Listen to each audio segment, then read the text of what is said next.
आइए जानते हैं स्मृति मापन की विधियां क्या हैं। तो यहाँ पर देखिए 3 विधियां हैं जो स्मृति मापन की है, यानी कि मेजरमेंट ऑफ मेमोरी। पहली है मुक्त दोहराना या पुनः स्मरण करना तथा पहचान करना, इसको बोलेंगे फ्री रिकॉल, है ना, एंड रिकॉग्नाइजेशन। अब यहाँ देखते हैं इसमें क्या दे रखा है कि इस विधि में बच्चों को कुछ शब्द याद करके किसी भी क्रम में पुनः याद करने को दिए जाते हैं। मतलब अगर बच्चों को मैं कुछ शब्द दे दूं कि इनको आप याद करो, ठीक है, और याद करने के बाद मैं कुछ देर बाद कहूं कि इसको रिवाइज करो आप, और किसी भी सीक्वेंस में इसको आप व्यवस्थित करो। मीन्स मैंने कुछ शब्द दिए आप याद करने के लिए, आपको याद करने के लिए दे दिए, वो याद कर रहे हो आप, लेकिन मैं जब सुन रही हूँ आपसे, है ना, वापस में, तो उसको आपको किसी ना किसी क्रम में लगाना है। अगर मैंने बोल दिया कि अल्फाबेटिकल क्रम में लगाओ, मीन्स जो लेटर अल्फाबेट में पहले आता है वो वाला वर्ड पहले रखना है, जो लेटर अल्फाबेट में उस लेटर के बाद आता है वो वाला वर्ड सेकंड रखना है। तो इस प्रकार से तो बच्चा जितनी, अब यहाँ सेकंड पॉइंट है, जितना अधिक वे पुनः स्मरण कर पाते हैं उतनी अच्छी उनकी स्मृति मानी जाती है। यानी कि फ्री रिकॉल ये है कि आपको याद तो करा दिया गया, अब आपसे कहा जा रहा है कि आपने देखा होगा, देखिए मैं एग्जांपल मुझे याद आया कि छोटे बच्चे को जब हम कुछ याद करने को देते हैं तो अगर फर्स्ट नंबर पर जो वर्ड है वो फर्स्ट पर उसी को याद करेगा, सेकंड पर जो है वो उसको वहां याद करेगा, इसी प्रकार से थर्ड फोर्थ यही क्रम चलता रहेगा। अब पता होता क्या है, बच्चे से अगर मैंने फोर्थ वाला पहले पूछ लिया तो बच्चा घबरा जाता है कि मैंने तो सीक्वेंस से याद किया था कि पहला वाला पहले याद करना है, पहले वाले को पहले सुनाना है, फिर दूसरा सुनाया जाएगा, फिर तीसरा पूछा जाएगा, ठीक है। तो बच्चा क्या हो जाता है, ओपलेस हो जाता है कि जिस तरीके से मैंने याद किया था ये तो वैसा है ही नहीं। तो बच्चे को वही चीज सिखाने के लिए क्या किया जा रहा है, फर्स्ट सेकंड थर्ड ऐसा कुछ नहीं दिया जा रहा, कुछ वर्ड दे दिए गए कि इनको आप याद करो और अपने हिसाब से इसको किसी क्रम में व्यवस्थित करो, चाहे तो वो वर्णमाला का पहला अक्षर इस हिसाब से कर लो, ठीक है, या फिर आप अक्षरों की संख्या के हिसाब से कर लो कि ये बड़ा है इसको बाद में रखना है, ये छोटा है इसको पहले रखना है। तो जो भी क्रम बच्चा अपने हिसाब से लगाएगा, और कहने का मतलब ये है कि जितना अधिक वो रिवाइज करेगा। अच्छा, मुझे अगर शब्द दिए जा रहे हैं किसी भी प्रकार से, अलग अलग कैटेगरी के शब्द दिए गए, अब मैं उसको, जब मुझे कहा गया कि मैं इसको सीक्वेंस से बिठाऊं, तो मैं क्या करूंगी, मैं पहले सारे शब्द याद करूंगी कि वो शब्द थे कौन कौन से, पहले नंबर पे कौन सा था, दूसरे पे कौन सा था, फिर कौन सा था, मैंने इसके बाद कौन सा याद किया था। अब मैं इसको कौन से को अब किसी सीक्वेंस के बेस पर पहले रखूं, फिर सेकेंडरी, फिर थर्ड, ऐसे करके। तो कहने का मतलब है मैं एक एक करके सभी को याद कर रही हूँ, रिवाइज कर रही हूँ, और फिर जाके उनको दूसरी तरीके से मैनेज कर रही हूँ, ठीक है। तो रिवीजन का प्रोसेस जो है जिस स्पीड से होगा तो बच्चे की मेमोरी भी उतनी ही शार्प मानी जाएगी कि इसकी मेमोरी काफी अच्छी है, क्योंकि इसने पिछली जो याद की हुई चीजें हैं उनको किसी भी तरीके से उसने व्यवस्थित किया है ना, किसी भी क्रम में उसने लगाया है। तो यानी कि उसको सारी की सारी चीजें याद थी, सारे के सारे शब्द याद थे, तभी तो वो लगा पा रहा है। शब्द ही अगर उसको याद नहीं होते फिर कैसे लगा पाता, याद होना ही काफी नहीं था, वो दोहराया भी उसने अच्छे से, और दोहराने के बाद उसको फिर से एक काम और दिया गया था वो भी किया उसने। तो कहने का मतलब है कि ये जो 2-3 प्रोसेस थे ये जिसके अच्छे होंगे तो उसकी मेमोरी अच्छी होगी। आइए जानते हैं सेकंड पॉइंट, वाक्य सत्यापन कार्य। इसमें दिए गए वाक्यों को बच्चों को सही या गलत बताना होता है। बच्चों को सेंटेंस दिए रहते हैं कि आप ये बताओ ये सेंटेंस गलत है या सही है, मतलब सेंटेंस को अशुद्ध तरीके से प्रेजेंट कर दिया, ठीक है, जैसे मैं खाना खाती हूँ तो मैं खाती हूँ खाना ऐसे लिख दिया, ठीक है। तो सेंस तो हम समझ गए कि सेंस क्या है, भाव क्या कह रहा है उस वाक्य का, लेकिन वो लिखने के तरीके से गलत है। तो एक उसका स्टैंडर्ड नहीं है उस सेंटेंस का, तो बच्चा क्या करेगा, उसको पहचान लेगा कि ये गलत है। अच्छा, ये है तो छोटी छोटी चीजें, लेकिन इसमें बच्चे की मेमोरी कैसे हम चेक कर रहे हैं, उसकी स्पीड के हिसाब से बच्चा कितनी स्पीडली बता पा रहा है कि क्या सही क्या गलत है, ठीक है। तो वाक्यों को, सही वाक्यों को पहचानना, गलत वाक्यों को पहचानना, जिस बच्चे की स्पीड अच्छी होगी ये चीज पहचानने में, तो वो बच्चे की जो तीव्र गति से उत्तर देते हैं उनकी मेमोरी अच्छी होती है। होता है ना ऐसे क्लास में कि एक क्वेश्चन पूछा गया, बच्चों ने हाथ उठा लिया, काफी बच्चों ने उठाया है, ठीक है, लेकिन जिसने जल्दी उठाया या फिर जिससे पूछा जा रहा है, मान लीजिए 2-4 बच्चों को खड़ा कर दिया, आप बताओ, आप बताओ, आप बताओ, ठीक है, पहले पूछ लिया कि आप में से किस किस को आता है, तो 4 में से 3 ने हाथ खड़ा कर दिया। उन 3 में से जब एक एक करके पूछा गया तो टाइम किसने कम लिया है, किसने जल्दी बताया है, ठीक है, तो वो क्या है कि उसने जल्दी इसलिए बताया है क्योंकि उसको अच्छे से याद है। अच्छा, वाक्यों को सही बताने के लिए बच्चे की समझ भी तो रही होगी उस वाक्य में कि नहीं ये वाक्य गलत है, ये क्यों गलत है, तो बच्चा उस चीज को अच्छे से समझ चुका है, इसीलिए वो बता पा रहा है कि क्यों सही है वो और गलत क्यों है, ठीक है। तीसरा है प्राथमिक लेप। इसका प्रयोग शाब्दिक रूप से ना बताई जाने वाली जानकारी के लिए किया जाता है। जिन सूचनाओं को हम शब्दों में नहीं बयां कर सकते, मुझे अगर बच्चे को कुछ सिखाना है कि आप ये सीखो और आपको ये याद रखना है, आगे काम आएगा, और वो चीज शब्दों में नहीं बताई जा सकती, कहने का मतलब है इनडायरेक्टली अगर आप समझ चुके हैं तो प्रैक्टिकल चीज है, वो प्रैक्टिकल चीज है। जैसे बच्चे को साइकिल चलाना सिखाया जा रहा है, ठीक है, तो अब मैं ये थोड़ी कहूंगी कि मैं स्टेप बाय स्टेप बता रही हूँ कि आपको पहले ये करना है, फिर ये करना है, फिर ये करना है, और वो कर लेगा। उसके साथ खड़ा रहना पड़ेगा, उसको बताना पड़ेगा किस तरीके से कर रहा है, उसको संभालना भी पड़ेगा, ठीक है। तो प्रैक्टिकली चीजों को समझाने के लिए हम जिस वे का, जिस तरीके का उपयोग करते हैं, वो किसके अंतर्गत आता है, प्राथमिक लेप के।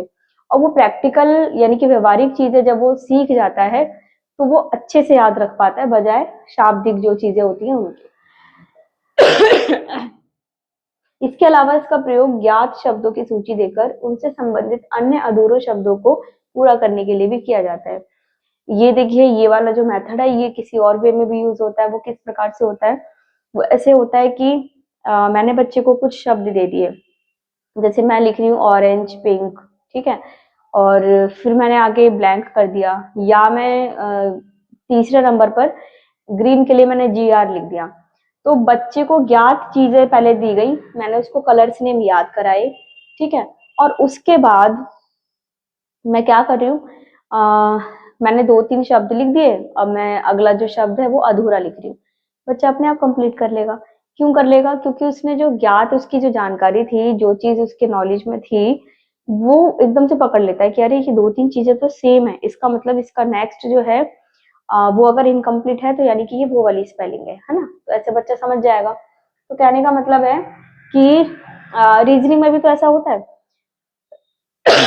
2-3 पेयर दिए गए, उसके बाद ब्लैंक स्पेस होता है, इनकम्प्लीट वर्ड होता है, तो उसको हमें फिल करना होता है, ठीक है। तो ये है कि बच्चे की समझ विकसित की जाती है, उसकी स्मृति को, उसकी मेमोरी को शार्प करने का एक तरीका है कि आप पहले तो उसको कोई चीज याद करा दो, उसके बाद जब उसको आप काम दोगे, आप चेक करोगे, टेस्ट करोगे कि उसको कितना आया है, तो आप उसको ऐसा नहीं कि सुना मुझे तो वो रट के सुना देगा, ऐसा भी होता है। आप क्या करोगे, आप 2-3 शब्द ही दोगे और नेक्स्ट 2-3 शब्दों को आप इनकम्प्लीट कर दोगे। वो ये समझ चुका है कि ये कलर्स नेम है जो स्टार्टिंग में 2-3 दिए गए हैं, और उसके बाद के जो इनकम्प्लीट हैं वो हाफ हाफ दे रखे हैं, तो उनकी स्पेलिंग भी उसके दिमाग में आ जाएगी अगर उसने पिछली बार अच्छे से याद किया होगा। तो कहने का मतलब है कि कितना जल्दी वो उनको कंप्लीट कर पाता है, तो यहाँ से भी मेमोरी जो है हमारी शार्प होती है। तो ये मेजरमेंट की 3 विधियां थी जो बच्चे की समझ को हमें, मतलब हम जान सकते हैं कि बच्चे की मेमोरी कितनी अच्छी है। स्मृति निर्माण, ये इसके 2 प्रकार हैं, प्रत्यक्ष साक्षी स्मृति और मिथ्या स्मृति। देखिए, स्मृति का निर्माण हमारे दिमाग में कैसे होता है, वो चीजें हमने जान ली, जो सामान्य चीजें थी कि हम पहले संकेतन करते हैं, उसके बाद हम उसको ग्रहण करते हैं, धारण करते हैं, फिर उसको हम पुनः स्मरण करते हैं और एंड में उसकी पहचान करते हैं। तो वो चीजें अलग थी। यहाँ पर ये है कि हमारे दिमाग में जो भी चीजें आई हैं उनको, वो किस प्रकार से सही या गलत हो सकती है, इस बारे में जानना है। पहला पॉइंट है प्रत्यक्ष साक्षी या प्रत्यक्ष दर्शी स्मृति, आई विटनेस मेमोरी बोल सकते हैं इसको। किसी व्यक्ति द्वारा किसी अपराध या घटना को याद रखना। मेरे सामने कोई हिंसात्मक घटना हुई है या कोई भी दुर्घटना हुई है, ठीक है, या मैंने कुछ अपराध होते हुए देखा है, तो दिमाग में वो चीजें बैठ जाती हैं कि हालांकि मैं चाह नहीं रही थी, लेकिन मैंने चलते फिरते अगर कुछ ऐसा होते हुए देख लिया तो वो दिमाग में छप जाता है क्योंकि वो दिमाग में एंटर हो गया है, ना चाहते हुए भी वो दिमाग में एंटर होने से भी आगे निकल गया, यानी कि दिमाग में वो हमारे फिट हो गया है। अब नेक्स्ट टाइम जब भी वैसा कुछ होगा तो एकदम से एक डर आता है कि मैंने पहले भी ये चीज देखी थी तो मुझे इससे बच के रहना है ना। तो अब आगे जानते हैं इसके बारे में। इसका उपयोग अक्सर न्यायिक प्रणाली में किया जाता है। अगर किसी ने कुछ होते हुए देख लिया है तो वो कौन हो गया, आई विटनेस हो गया। और अगर वो कुछ कानूनी मामला हो गया तब जिस व्यक्ति ने देखा या जो भी वहां मौजूद थे वो सारे के सारे क्या हो जाते हैं, गवाह बन जाते हैं। लेकिन उसमें कुछ भ्रमित प्रश्नों व भावात्मक प्रकृति के कारण त्रुटियां भी हो सकती हैं। कहीं पर कुछ हिंसात्मक झगड़े हो रहे हैं, ठीक है। अब वहां जो लोग खड़े हो गए जिन्होंने देखा, अब पुलिस वालों ने सबको घेर लिया। अब विटनेस के तौर पे विटनेस के तौर पे जब उनको बुलाया गया, कटघरे में खड़ा किया गया या पुलिस स्टेशन में ही पूछताछ होती है, तो क्या होता है कि हम तो वहां से गुजर रहे थे, हमने तो ऐसा कुछ ये था ही नहीं कि हाँ हमें वो चीज हमसे टकराएगी या हम वहां पर ऐसे देखेंगे। सब देख रहे थे, हम भी रुक गए, रास्ता जाम था ऐसे करके। तो क्या होता है ना कि आपके दिमाग में वो सारा सीन है तो सही, लेकिन जब आपसे पूछताछ की जाएगी तो कई बार आप घबराहट में गलत बता दोगे, या आप बैग जाकर सोचोगे भी कि शुरुआत कहाँ से हुई, कैसे कैसे मेरे दिमाग में कितनी चीजें हैं और उसकी स्टार्टिंग कैसे है, ठीक है। पर सामने वाला अगर आपसे कुछ ऐसे क्वेश्चन कर लेता है कि बता तुझे सब पता है, तू कब था, ऐसे। तो हालांकि मुझे सारी चीजें नहीं पता है, लेकिन क्या होता है ना कि जब पूछने वाले का तरीका ऐसा होता है और इंसिडेंट हमारा ऐसा है कि हम घबराए हुए हैं तो हम गलत बता देते हैं, ठीक है, हम उसकी हाँ में हाँ भर देते हैं। ऐसा होता है ना कि कोर्ट में भी कई बार गवाही जब देते हैं तो उनके पूछने का तरीका ही ऐसा होता है कि वो आपको रियलिटी से घुमा देते हैं, ठीक है। तो क्या होता है ना कि आप सही जानकारी रखने के बावजूद भी आप उसको गलत बता देते हो, क्योंकि आपसे पूछा ही इस तरीके से जा रहा है, या फिर भावनात्मक रूप से आपको डाउन किया जा रहा है, आपको इमोशनली ब्लैकमेल किया जा रहा है। किसी ने बोल दिया कि ऐसा मत कहना, देखो ये काम हो गया तो हो गया, लेकिन अब आप बचा लेना जैसे भी है। तो आप ना चाहते हुए जो चीजें आपको पता है, जो चीजें आपकी याददाश्त में मौजूद हैं, उनको आप क्या करोगे, गलत बता दोगे। तो प्रत्यक्ष साक्षी स्मृति जो है वो पूरी तरीके से विश्वसनीय नहीं है, कहने का मतलब है फेथफुल नहीं है। यहाँ पर हम ये भी कह सकते हैं कि उसने सही बताया होगा क्योंकि वो वहां मौजूद था, पर हम ये भी कह सकते हैं कि क्या पता वो किसी अन्य कारण से सही नहीं बता रहा हो, है ना। तो ये चीजें हैं, क्योंकि ऐसी घटनाओं के समय व्यक्ति में तीव्र संवेदनाएं होती हैं और जिसकी वजह से संकेतन ही ठीक से नहीं हो पाता। ऐसा होता है ना कि अब मैंने किसी का मर्डर होते हुए देख लिया, मेरे से पूछा जा रहा है कि ये कैसे कैसे क्या हुआ था, तो मैं घबरा ही इतनी ज्यादा रही हूँ कि मुझे अच्छे से कई बार याद भी नहीं आ रहा है। मैं चाह कर भी मैं सोच रही हूँ कि नहीं ऐसा हुआ था, सच में मैंने ऐसे देखा था क्या, वो सच में वहां से एंटर हुआ था। तो मैं नहीं बता पा रही ठीक से, क्यों, क्योंकि जिस टाइम मैंने वो देखा मैं खुद ही इतना ज्यादा घबराई हुई थी कि मेरे दिमाग में जो भी चीजें एंटर हो रही थी वो बहुत हड़बड़ाहट में हो रही थी, है ना, झटपटाहट में, जल्दबाजी में। तो वहां से मैं बच के निकलना चाह रही थी, लेकिन जल्दबाजी में जो भी चीज सीन मेरे दिमाग में आया बचते बचाते, उस पर मैं विश्वास नहीं कर पा रही कि क्या वो सच में हुआ था ऐसा, या ये चीजें सही थी या नहीं। तो कहने का मतलब है प्रत्यक्ष साक्षी स्मृति न्यायिक मामलों में, कानूनी प्रणाली में काम तो आती है, लेकिन ये हर बार सही हो ऐसा नहीं कहा जा सकता, ठीक है। दूसरी स्मृति देखते हैं, मिथ्या स्मृति। इसमें 3 लोगों का योगदान है, गैरी, मैनिंग और लॉफ्टस। इन्होंने कहा कि जब कोई चीज जब कोई घटना घटित ही ना हुई हो, यानी कि वो हुई ही नहीं है और मैं उसको मान के चल रही हूँ कि ऐसा हुआ होगा, ठीक है, तो वो मेरे दिमाग में बार बार मैं उसको रिपीट करती जा रही हूँ, तो वो बैठ गया है कि हाँ ये ऐसा ऐसा ही हुआ होगा, ठीक है, जैसा मैंने सोचा है, जो मुझे लग रहा है वो उसी हिसाब से हुआ होगा। तो या तो वो वास्तव में हुआ ही नहीं है जैसा मैं सोच रही हूँ, या फिर अगर हुआ भी है तो सेम वैसा नहीं हुआ जैसा मैंने सोचा है। तो इसको एक एग्जांपल से समझते हैं कि 2 बच्चे हैं, है ना, दोनों क्या कर रहे हैं, एक खिलौने से खेल रहे हैं। तो एक बच्चा अगर बाहर चला जाता है तो दूसरा बच्चा उसको खेल रहा है उस खिलौने से, ठीक है।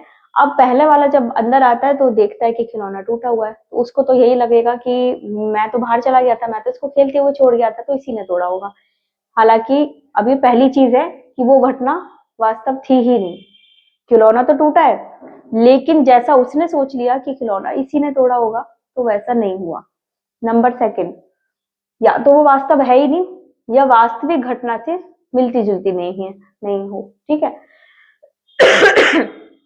खिलौना टूटा ये वास्तविक घटना है लेकिन उसने जैसा सोचा कि इस कारण से टूटा होगा वो वास्तविक घटना नहीं है।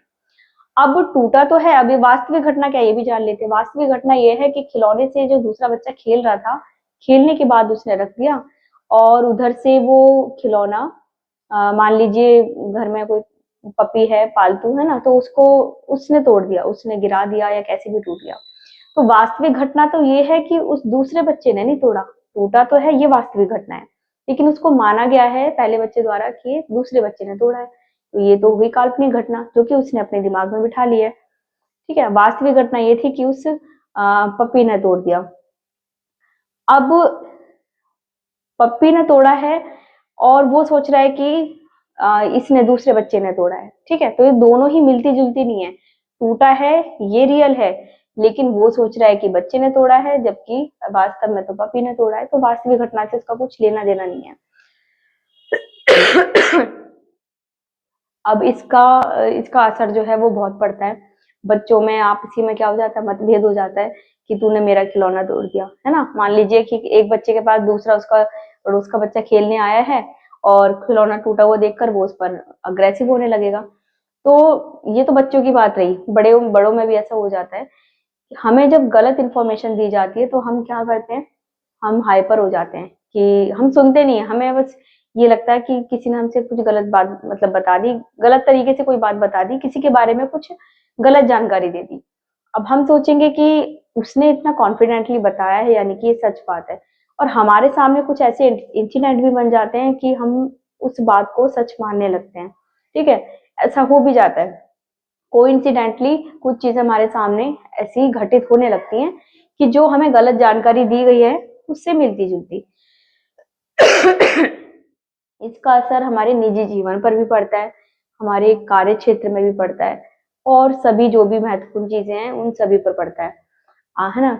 जब आप किसी चीज को बार बार उसी चीज को दोहराएंगे, देखेंगे कि ये इस तरीके से हुआ ही जा रहा है जैसा कि मुझे उसने बताया था, तो दिमाग में क्या होता है कि उस चीज का एक अच्छा क्राइटेरिया बन जाता है कि हाँ ये चीज सच है, ऐसा ऐसे ही नहीं बता दिया उसने, इसमें कुछ तो बात है, ठीक है।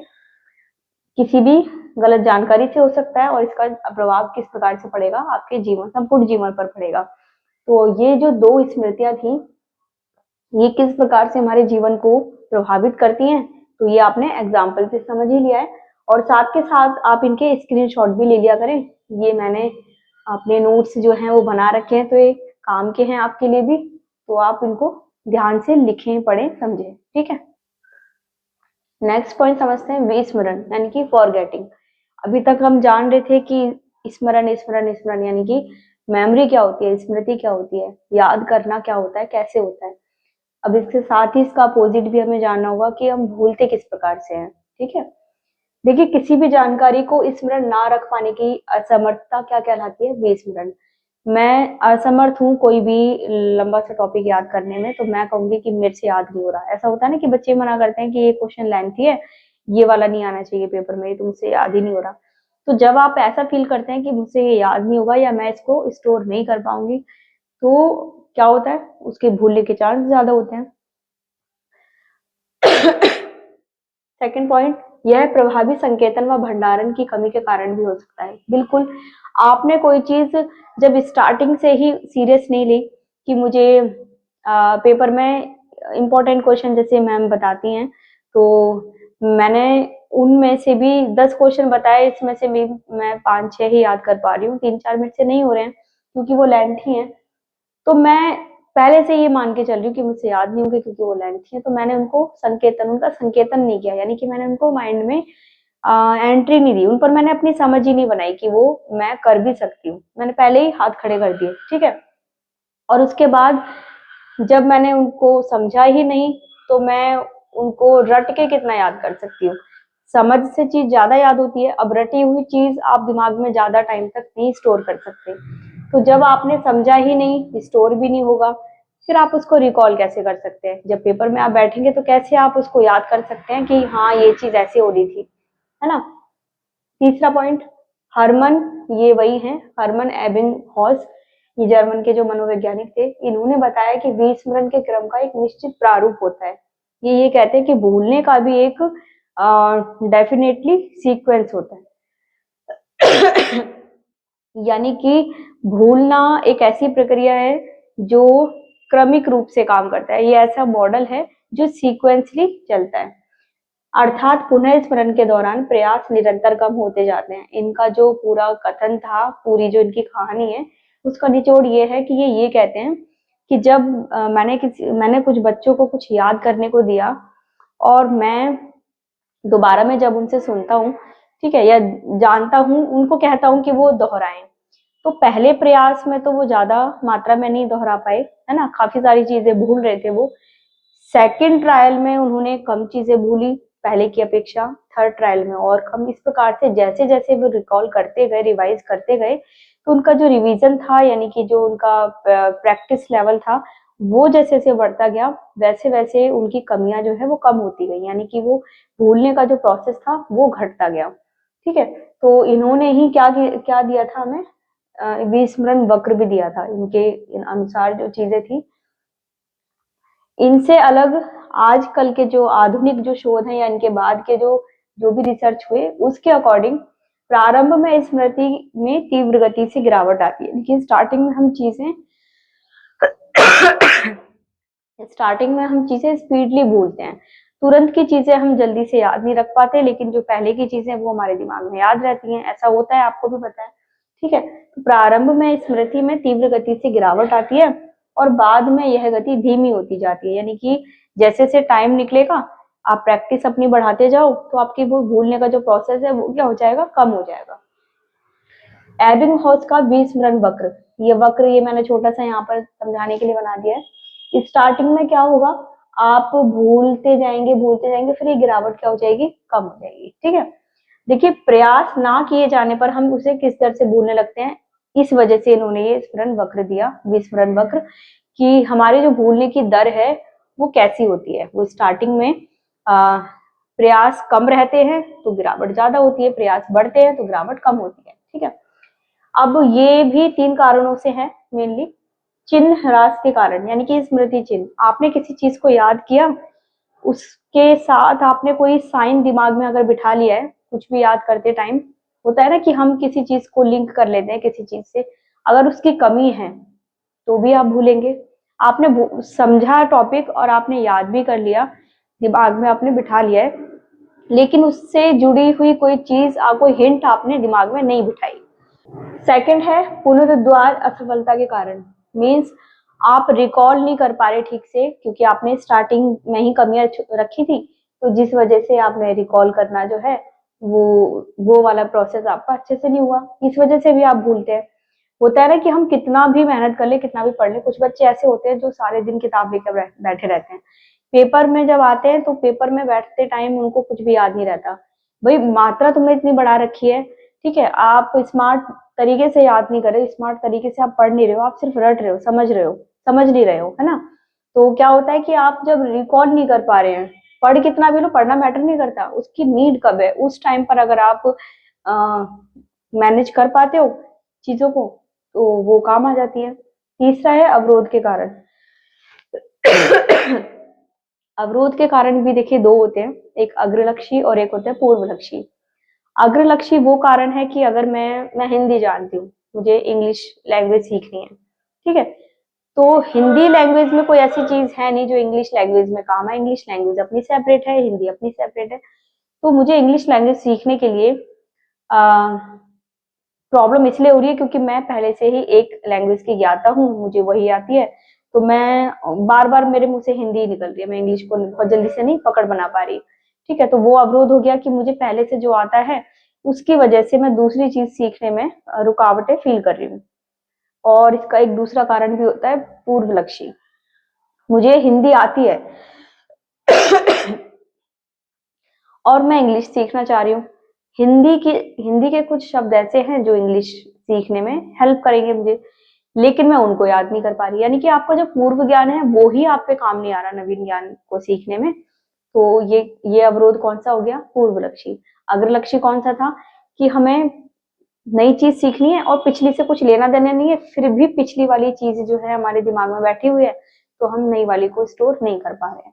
ठीक है, तो अवरोध के जो 2 कारण थे मैंने यहाँ लिखे नहीं है, मैं आपको ऐसे बता दे रही हूँ, इतना डीपली तो पेपर में आता नहीं है।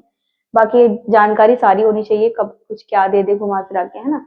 और देखिए अन्य सामान्य कारण भी हो सकते हैं कुछ भी भूलने के। आप फिजिकली मेंटली आप हेल्दी नहीं है, ठीक है, आपका खाना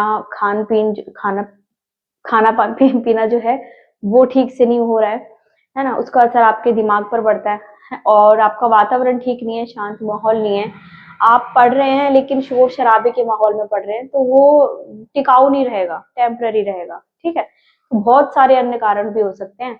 आपके साथ कोई ऐसी दुर्घटना हो गई, आप तनावग्रस्त हैं, तो ये कारण, ये हालांकि बच्चों में तो नहीं पाए जाते और बच्चों में भी आजकल पाए जाते हैं। क्यों?